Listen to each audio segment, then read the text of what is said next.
जहाँ तक बात रही इस रिकॉर्ड की, जिससे मुझे फीलिंग है, तो यकीन करें कि मुझे अपनी ज़ात से ज़्यादा इस चीज़ का बहुत खुशी हुई है इस बात की कि ये रिकॉर्ड हमारी पाकिस्तान की सतह पर है, जो हमारे पाकिस्तान के लिए। और जहाँ पीछे जितनी बातें होती थी उससे मुझे एक पुश मिलती थी और एक चैलेंज मिलता था, जो अल्हम्दुलिल्लाह मैं लेता था अक्सर इस चीज़ को। मगर आप ज़रूर, अगर मैं इसका रिकॉर्ड की बात करूँ तो इसको मैं ज़रूर, मेरे जो हिस्सेदार है मैं उसको ज़रूर मेंशन करना चाहूँगा यहाँ पे स्पेशली। अगर मैं बात करूँ रिचर्ड बाइबस की, जिसने मुझे थोड़ी सी मेंटली जो चीज़ें थी T20 के हवाले से वो दी है, और इंजी भाई ने कुछ जो आइडियाज़ थे वो दिए थे। और मैं अगर तीसरा बंदा मेंशन करूँ, जो मेरे ख्याल से मेरे बिहाइंड द सीन जो बंदा है, जिसने मेरी काफ़ी हेल्प की थ्रू आउट पूरे एक साल में, जिस ग्राउंड में जिसके किस्म की मुझे प्रैक्टिस ज़रूरत हुई उसने मुझे अरेंज की है, जिस बॉलर्स के अगेंस्ट क्या कुछ करना था मुझे अरेंज किया है, वो हमारे पाकिस्तान टीम के शाहिद असलम भाई है। तो मेरे ख्याल से मेरे पूरे का हिस्सेदार इस रिकॉर्ड में जो है ना शाहिद असलम भाई भी है, जिन्होंने मुझे अच्छी तरीके से हर जगह पे उसी तरह से मैनेज किया जिस टाइम मुझे रिक्वायरमेंट थी उस हिसाब से खेलने की। सबसे पहले तो चैलेंज था इस बात का कि यार, क्योंकि इससे पहले जो बातें होती थी कि यार ये खेल नहीं सकता, ये छोटी फॉर्मेट का प्लेयर नहीं है, ये नहीं है, वो नहीं है, तो आपको यहाँ पे एक चैलेंज लेना पड़ता है। वो जो आप इंसान के अंदर से बिलीव आती है, वो आता है, अपने आप पे ट्रस्ट होता है। और सबसे बड़ी बात, मैं ज़रूर इस बात को भी मेंशन करूंगा, जहाँ पे मुझे वो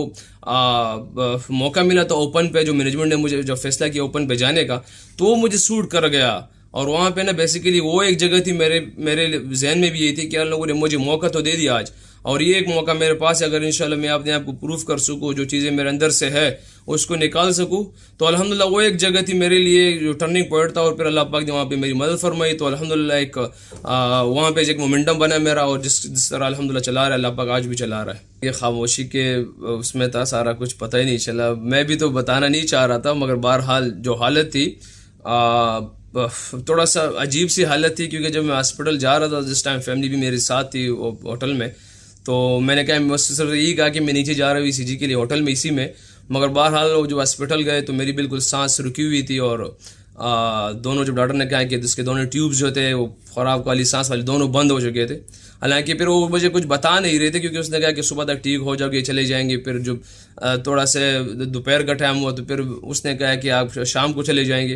तो मैंने एक नर्स से पूछा, तो उसने कहा कि यार अगर आप 20 मिनट और लेट हो जाते तो आपके दोनों ट्यूब्स पड़ जाते, आपको ना अब यहाँ पे रहना पड़ेगा 2 रातें जितने भी हो सके। मगर बहरहाल वो एक मुश्किल सिचुएशन ये थी कि वो बार बार आते थे, मुख्तलिफ किस्म के टेस्ट करते थे, मगर मेरे जहन में सिर्फ एक चीज़ थी, जब वो टेस्ट करता था, जो इस किस्म की भी जो टेस्ट थे, CGs वगैरह, पता नहीं मुझे नाम भी नहीं आते, जो चीज़ें थी, तो मैं सिर्फ ये कहता था कि ये टेस्ट मेरे लिए इसलिए हो रहा है कि इससे मेरा थोड़ा यहाँ पे मैच के लिए मैं यहाँ से ठीक हो जाऊंगा, मैं यहाँ से मैच के लिए ठीक हो जाऊंगा, मैं यहाँ से मैच के लिए ठीक हो जाऊंगा। तो मैं खुशी खुशी वो चीज़ें कर रहा था कि यार मैं, क्योंकि जब डॉक्टर साहब आए तो उसके अल्फाज मुझे भी याद है कि वो डॉक्टर साहब ने यह कहा कि रिजवान, मैं चाहता हूँ कि आप पाकिस्तान के लिए सेमीफाइनल खेलें। तो उससे जो मुझे एक बूस्ट मिली, तो मैं फिर ज़्यादा, जब वो मुझे एक बात कहता था तो मैं वो बिल्कुल तरीके से दो कदम आगे बढ़ता था, क्योंकि मैं चाह रहा था कि वो भी चाह रहा है कि मैं खेलूँ, और मैं भी तो चाह रहा था कि पाकिस्तान के लिए खेल सकूँ। मगर आखिर में जब उसने कहा कि रिजा आपकी हालत ऐसी नहीं है, तो फिर थोड़ा सा हुआ। एक बात उसको मैंने की है कि जो भी होता है बाद में, क्योंकि उसने एक रिस्क की बात की है कि रिजवान आपको इसके बाद ये रिस्क हो सकता है, इसके बाद ये रिस्क हो सकता है। तो मैंने कहा, जब मैं हॉस्पिटल आया था उस टाइम तो मैं ठीक ठाक था, उस टाइम तो मैच खेला नहीं था, तो अल्लाह ने जब बीमार करना था तो बीमार अल्लाह पाक ने करा दिया, हॉस्पिटल ले आया हूँ। अगर मैच के बाद मुझे कोई ऐसी चीज़ होती है तो मुझे उस पर दुख नहीं होगा, क्योंकि वो पाकिस्तान के लिए होगा। तो इसलिए इस बात पर उनको भी बूस्ट मिली, और उन लोगों ने बहुत सारी चीज़ें ऐसी की है जो जल्दी रिकवरी में थी, और उसमें थोड़ा सा था एक मतलब दर्द वगैरह था, मगर अल्लाह ने कर दिया अल्हम्दुलिल्लाह। जो पहले सिनेरियो था अल्हम्दुलिल्लाह उस टाइम तो बिल्कुल सांस रुक रहा था, अल्हम्दुलिल्लाह बहुत बेहतर है। और इंशाल्लाह कल से इंशाल्लाह प्रैक्टिस स्टार्ट करूंगा, क्योंकि अभी रेस्ट का 2-3 दिन का कहा हुआ था हमारे डॉक्टर्स ने और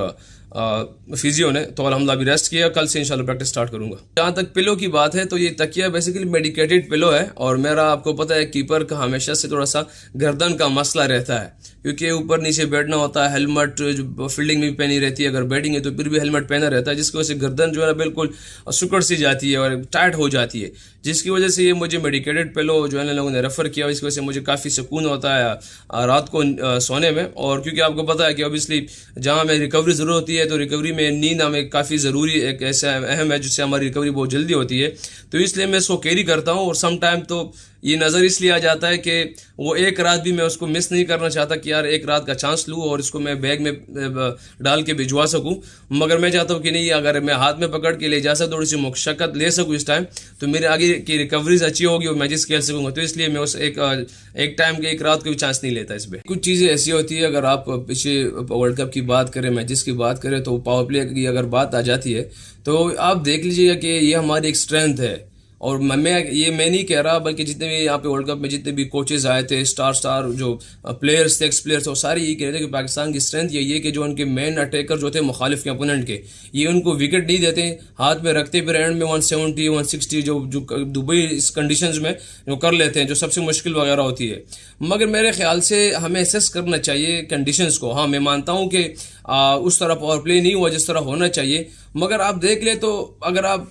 थोड़ा सा एनालाइज कर ले, क्योंकि हर एक टीम का जो तगड़े जो पावर हिटर जिनके पास है, उनका भी पावर प्ले तो 42 43 45 पे फिनिश हो रहा है। अगर हमारी एवरेज निकाल दी जाए तो तकरीबन हमारी 40 पे फिनिश होगा। और ये सबसे बेहतर होगी कि हमने उसमें विकेट थ्रो नहीं किया, क्योंकि नजर आने में ये लग रहा है कि क्या हमने छिक्के नहीं मारे या ऐसा या वैसा, फॉर एग्जाम्पल जो बातें भी है पावर प्ले के हवाले से। मगर मेरे लिए तो, मेरे लिए बल्कि हमारे हम कप्तान और मेरे दोनों के लिए इंपॉर्टेंट ये चीज़ होती है कि हम जो प्लान लेके जाते हैं उसको एग्जीक्यूट करना कोशिश करते हैं कि हमारा प्लान क्या होता है। हाँ, ये मुश्किल ज़रूर है, देखने में भी अजीब सा लगता है कि यार पावर प्ले में हमारे पावर हिटर नहीं है, रन्स कम है। मगर मैं आप सबसे रिक्वेस्ट है कि अगर आप एनालाइज करें, आप देख लें, अगर ओवरऑल किसी की भी पूरी जो वर्ल्ड कप की टीमें थी, उनका एवरेज 44 45 आएगा, ठीक है, और हमारा एवरेज निकाल दे 40 आएगा। मगर उसमें आप देख ले कि हम कितनी दफ़ा हमने विकेट थ्रो की है और हमने दूसरी ओपोनेंट टीमों से कितनी विकेटें हासिल की है, तो सारी चीज़ें सामने आ जाएगी। जहाँ तक ढाका की बात है, तो यह कंडीशंस तो हर जगह आपको मुख्तलिफ मिलते हैं। और